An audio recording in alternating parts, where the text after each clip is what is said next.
Endoscopy એટલે કે શું? એક પ્રકારની દૂરબીનની તપાસ, જેમાં આપણે મોઢા દ્વારા અન્નળી, હોજરી અને નાના આંતરડાના શરૂઆતના પહેલા બીજા ભાગ સુધી દૂરબીન જઈ શકતું હોય છે. કોઈ પણ પ્રકારની તકલીફ, જેમ કે અન્નળીના ચાંદા, હોજરીમાં કોઈ તકલીફ, જે કંઈ પણ બીમારીઓ હોય, જે એન્ડોસ્કોપીની મારફતે આપણે જાણી શકતા હોય છે અને આપણે એનો ઈલાજ અથવા તો બીમારી આગળ છે વધતી પણ અટકાવી શકે. તો આ બધી જ વસ્તુ જોવા માટે પણ એન્ડોસ્કોપી એટલે કે દૂરબીનની તપાસ મદદરૂપ થતી હોય છે, જે બીમારીઓ જાણવા માટે.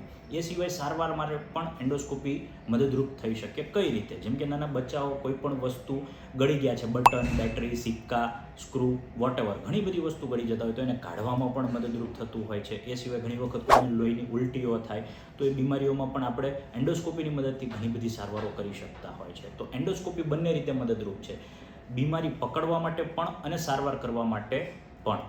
ખૂબ ખૂબ આભાર. ધન્યવાદ.